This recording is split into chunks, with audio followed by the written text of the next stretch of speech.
having me here today. I think when I speak to a lot of grads that I know in my network, a lot of times they just want to know what my career has been like to date and how I got to where I am at the moment. So I thought just to kick off, I'd give you a little bit of a snapshot of my career. So this is me. I studied journalism at UTS, and then whilst I was at uni, a job kind of fell into my lap, so to speak. I was doing an assignment and needed to interview someone from the PR industry, and interviewed someone at a really small boutique technology agency that at that time was called Gottlieb Nix Evans, but later got acquired by Blackie McDonald. And at the end of my assignment interview, the guy turned to me and said, "Oh, we've got an opening, do you want to work here?" And I was like, wasn't ready. Was working in a pub, really enjoying being young and a uni student, but thought, these opportunities only come around every now and again. So said yes and started working full time and finished my degree doing night classes, which was full on for a little period of time, but allowed me to really complement my study with real life and work experiences. So stayed there for quite a few years, and what that agency was really good for me was it was a small independent technology agency. I worked on brands like Panasonic, Philips, Lexmark, but it really allowed me to get my hands dirty, to learn quickly. I was given a lot of responsibility early on, so I kind of had to sink or swim, but that was a really good way for me to learn quickly.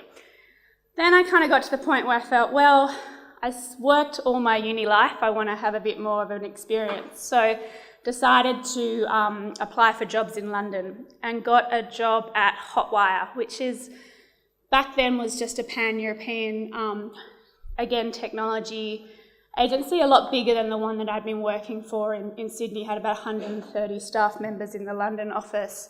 So went there and started working there straight away. And what was really good for me about getting that international experience was all of a sudden I was managing for my clients, pan-European clients. So we had to roll out campaigns in Spain, in Paris, in Germany. So that provided me with really unique experiences and understandings of how different markets operate. But also a lot of the time, we were dealing with the client direct out of the US, direct out of the headquarters. So previously I'd just been working with the local Australian marketing and comms team, but all of a sudden I was now working with, the headquarters, the people that had the budget, which sometimes determines the work that you do, or most of the time determines the work that you do, and allowed me to have that experience. So that was really worthwhile. Then I got to the point where I realised that I'd written too many press releases about another form of technology and made too many calls to media that I wanted to do something really different. So I put PR on hold for a year and lived in Pamplona in Spain, which is famous for running of the bulls, and had a lot of fun for a year. So that was my time out. Came back to Australia and got a job at Pulse, which is an Ogilvy PR company, and it's really consumer. So my experience up until that point had been really technology focused, but this allowed me to get some broad consumer experience working on brands, Carlton Draft, VB, Coca-Cola, Xbox, that kind of thing. So for me, working at a big agency like that was a huge opportunity to work on some really big brands. It was very fast-paced, it was very full-on, but it was very rewarding at the same time. After about almost 4 years there, I decided again I needed a bit of a change, and I was ready to try the other side of the fence, which was take an in-house role, something that I hadn't done before. And the reason I thought I was ready for that was where I was at in my career. I had, by that stage, experienced lots of different brands and felt that technology brands were somewhere that was really passionate to me. I like working with brands that are constantly developing new technologies that are moving in really fast-paced industries, and PayPal really epitomises that for me. It was also really important to find an in-house role with an organisation that placed a lot of importance on communications as a function. So I'm very lucky that eBay Inc. sees the communications team as a very important part of the business. It's quite a big team. We're really viewed as a strategic partner to the broader business, and that was something that was really important to me.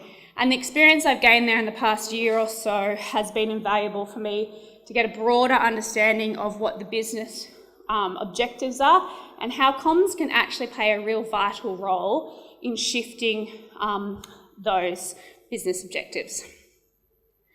I'm now just going to touch on a few things around being a comms professional. I keep people chop and change between PR and comms. When I started at PayPal as a PR manager, now I'm a communications manager.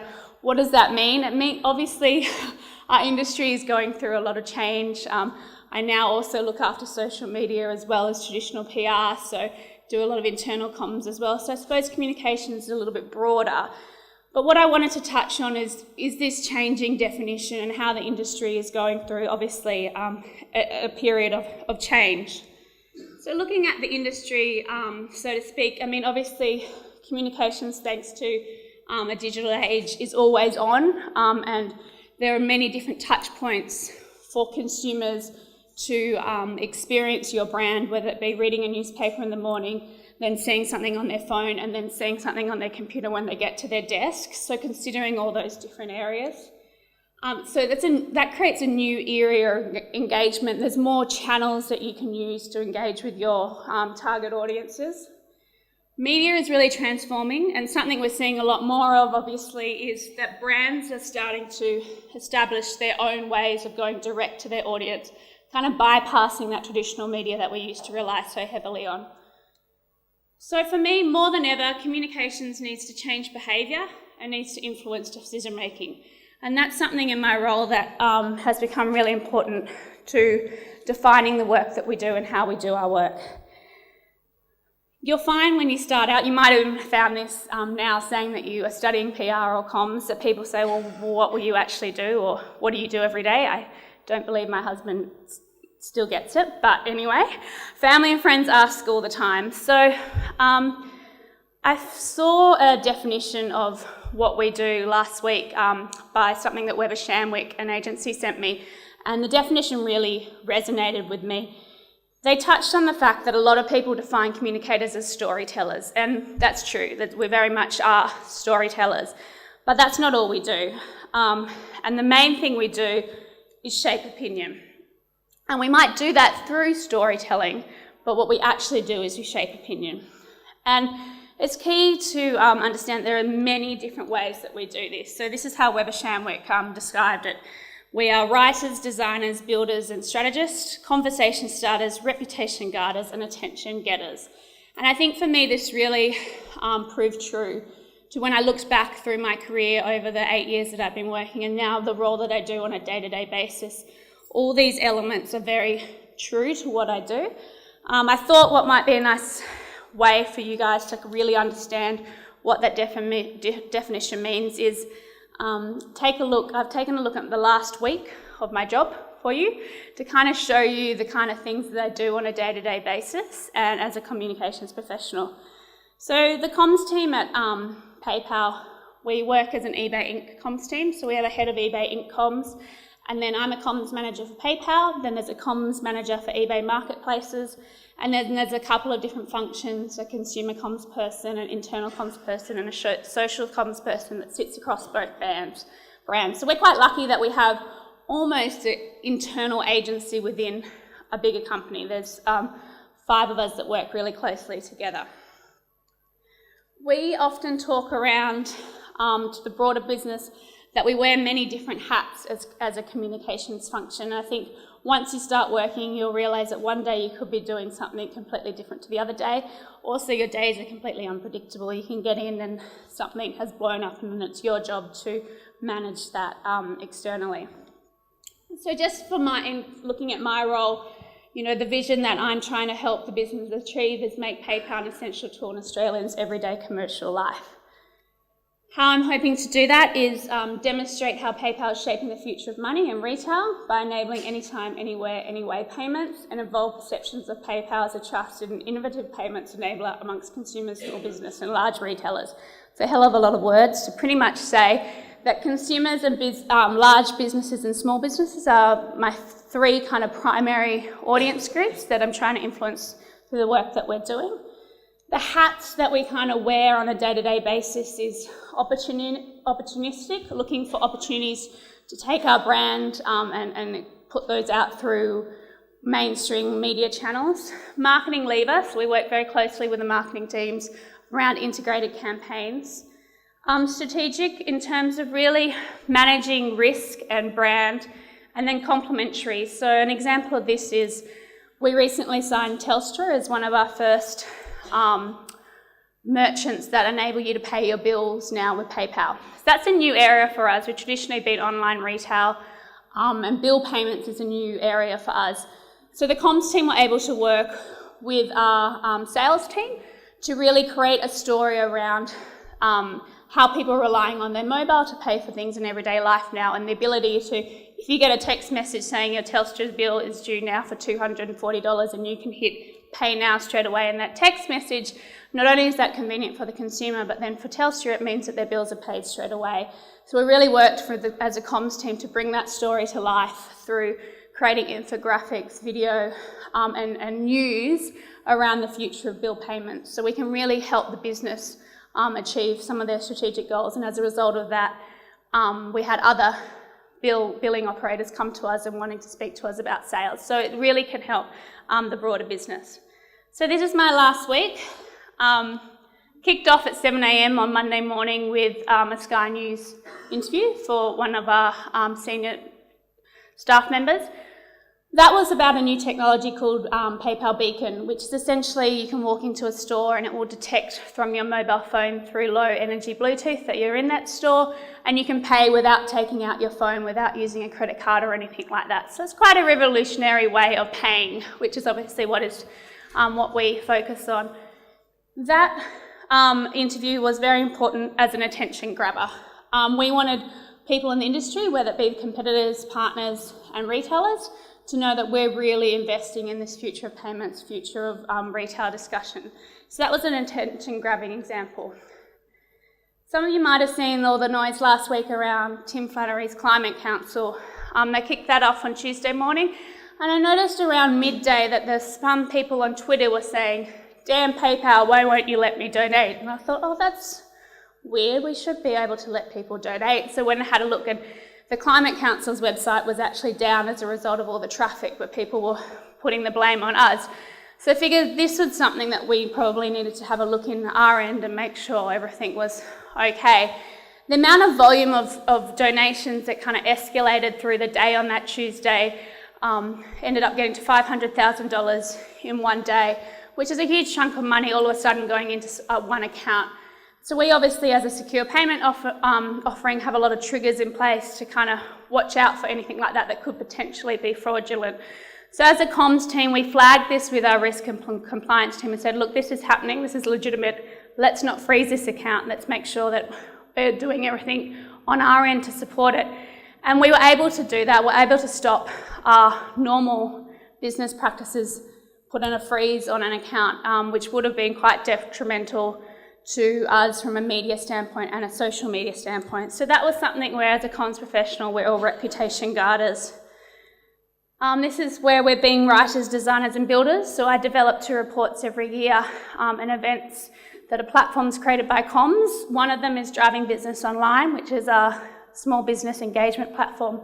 And the other one is Secure Insight, which is our large merchant engagement platform. The consumer app is new to PayPal. You can now order ahead your takeaway, order ahead your coffee through the PayPal app, but we need to kind of drive consumers to start using that now, and that's something that we're really working closely with the marketing team to do. So we really need to drive conversations around, hey, this morning as I got my train across the Harbour Bridge, I ordered my coffee so that when I got off at Wynyard, I could pick it up straight away.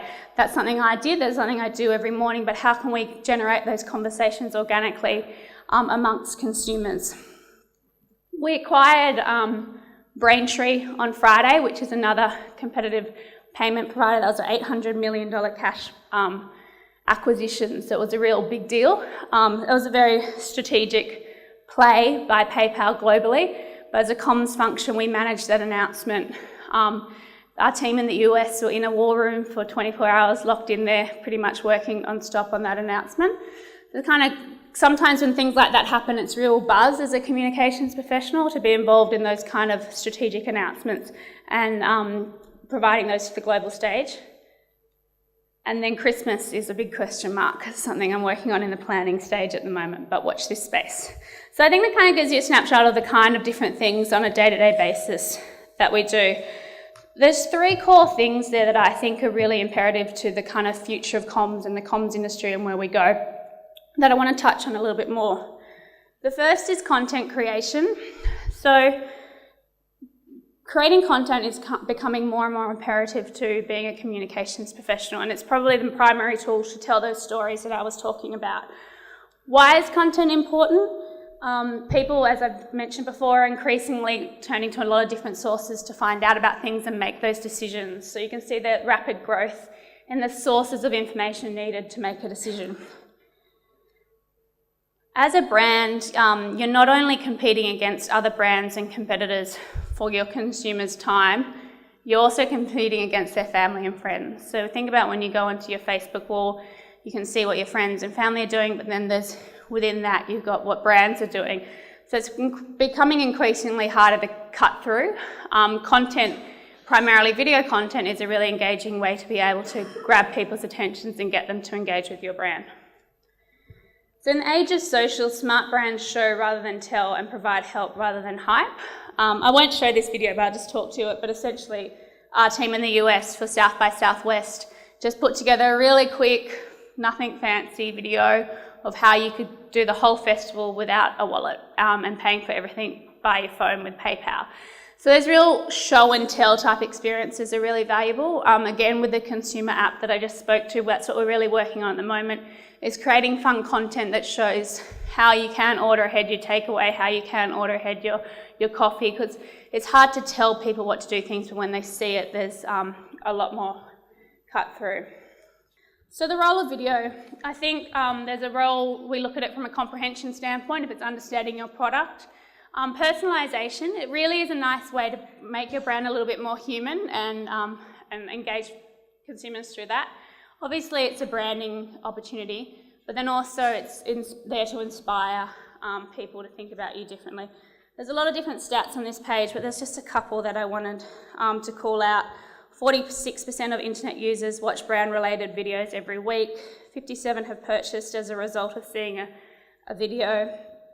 And visual media is the most effective communication format. So that's something that I touched on before. The next kind of core element of comms that I wanted to touch on is the power of influence. I think this is something I've only really become to understand how important it is in my most recent role at PayPal. We might need to tell something to Maya, for example. We want to get on their radar. The CEO of Maya, we want to be on their radar. Sometimes the most effective way to do that is not to do a huge campaign that does blanket out coverage to everyone, but just to be really targeted and have a good story in the AFR that puts all your key messages that you want Maya to know in that article, and then hopefully they'll read that. And we found that sometimes that quality understanding of who you're trying to influence and the best way to influence them can be really effective. So obviously as a comms professional, we're responsible for managing reputation and perception with key stakeholders. Just what I said there, the importance of quality engagement to influence a specific audience over quantity. So this is just an example I wanted to show to you, but looking at PayPal as a brand, the trade retail press will pretty much always write about everything that we do, which is important because they're the ones that understand our brand, and they're also the ones that our retailers read. Then the technology, kind of your CNETs of the world, will often write about us if the trade journalists are writing about us. So it has kind of this flow-on effect. And then if we want to speak to the AFR or the Sydney Morning Herald or someone like that, often the first thing they'll do now as a journalist is Google us to see who's written about us recently. And if the trade and the technology of journalists have been writing about us and what we've been doing, then they sit up and start listening and are willing to have that conversation. So it just kind of shows how there's different reasons to influence those different stakeholders. I think another thing is creative thinking, and I've noticed this over the past couple of years. There's a real willing shift in the broader kind of marketing industry in particular, and how a creative idea can really be core to then what we do across all our different owned and earned media channels. And for me, when I start thinking about creative thinking, a creative business idea needs to tick some of these boxes. I think that's imperative to what a good idea is. It needs to be developed with an understanding of consumer category and brand truths. So an example of this might be eBay going into Christmas. A consumer truth is that sometimes buying gifts for your loved ones can be a pain. The category truth is that all the retailers are obviously fighting against each other. Shopping at the cinema at Westfield can be a bit of a nightmare. And the brand truth is that actually on eBay you can search by interests and find what someone might like through that platform and then get it delivered to your home. Be insight-led, and I think increasingly as communicators we're looking at data to drive our decision-making and influence the ideas that we come up with, drive conversations, create a movement, so to speak, and change opinions and behaviours, and ladder up to a business objective. So I just wanted to give you some examples of creative ideas that I've kind of worked on, I've been exposed to in my career most recently. The top left one is a very American idea. It's not something we did locally, but it's what the global team did in PayPal, and it works really well there. Essentially, there was a lot of heat in the competitive payment space around who would win in offline payments. PayPal's traditionally operated online, but we're now moving offline so you can pay via PayPal in store. And really working with a lot of point of sale providers to replace the traditional cash register. So the US team came out very quickly. You know, the competitive landscape was getting really hot, and it was really a matter of time of us or Square or one of our other competitors announcing a product really quickly. So we came out with a campaign, Death of the Cash Register. And essentially there was a video a spoof video that kind of was like a murder mystery around who killed the cash register. We were allowing businesses that if they got rid of their old cash register, you know, an archaic piece of technology that they've been having for 30 years and replaced it with an iPad POS terminal, that we would cover all those costs and do it for them. So it was a call to action for small businesses. But we kind of got into this interesting place where MasterCard jumped on board and were tweeting content at us. We were quickly generating content and tweeting it back to them. So it's quite an interesting way to get kind of some of our ideas, and it really drove a business outcome, and that's where it's ticked that box. We kind of saw a massive increase in the number of small merchants registering to have our payments in their store. So it's really measurable in that regard, which is quite nice. The next one in the top corner is Insta-Kringle. So it's what we did for Christmas last year here in Australia. And the insight around that was when you work in an office or sometimes with your family, you have to do a Kris Kringle. You pick a name out of a hat, you have to buy a present for someone for $20. You usually buy them something that's a piece of crap and you don't even really know what to get them and it's a headache. So we kind of played on that insight and created Insta-Kringle, and with the tagline, it's the lack of thought that counts.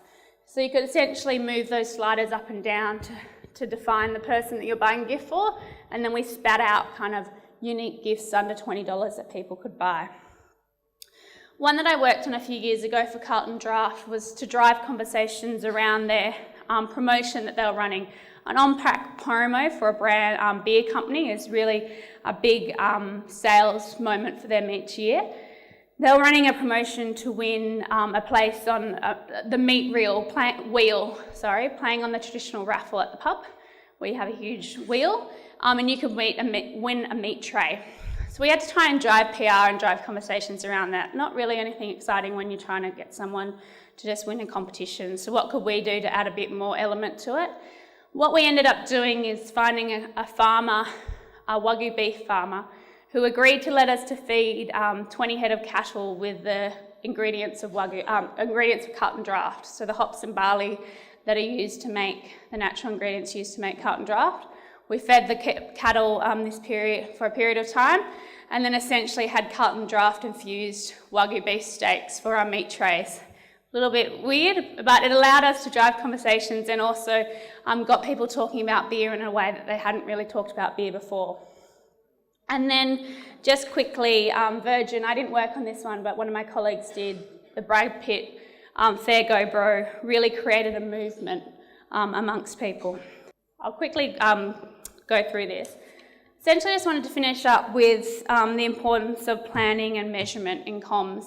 I'll touch over planning quite quickly because it's probably not that relevant to you, but I think it just shows that increasingly in our jobs, we're having to, at the beginning, understand who our audience is, what we're trying to get them to achieve, how we can engage them, set measurable goals against those that really show how they ladder back to the business objectives, and then evaluate against those. And if they don't work, test and learn and iterate. I think the exciting thing about being in a comms profession is sometimes you're given the liberty to take risks by your business, and you should take those opportunities and run with them and try new things and test and learn as you go.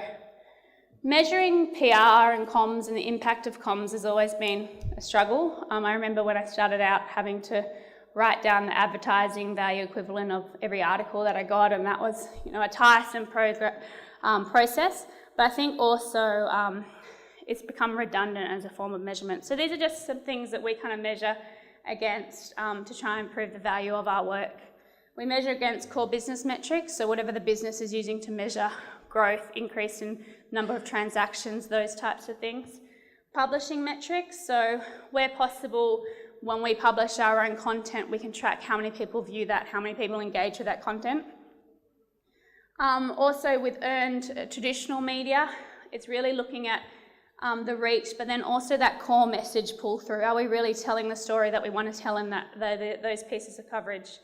And then increasingly, thanks to a lot of things being digital, when we launch a product, we can see a direct impact. So last year we launched a product called PayPal Here, which is a credit card swiper to allow people to take credit cards transactions through their phone.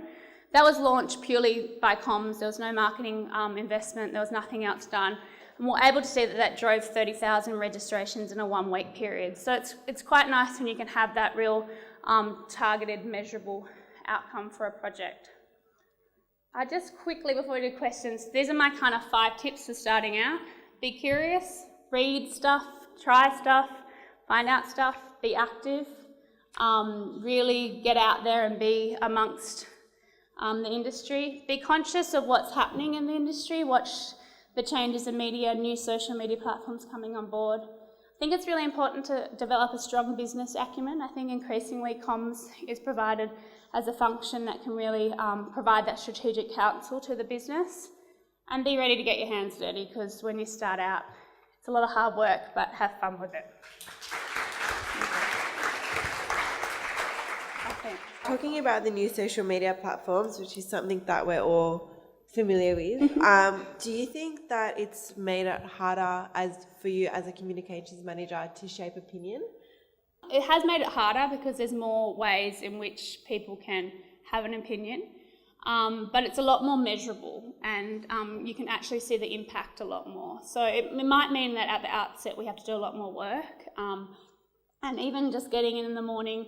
I know when I started out it was just read the newspapers, but now it's read the newspapers, read the online newspapers, check Twitter, check Facebook, all those types of things. So it is more work, but it's a lot more measurable, and you can really see an impact. And it's also a lot more fun because you can really create some great content that you probably couldn't do beforehand.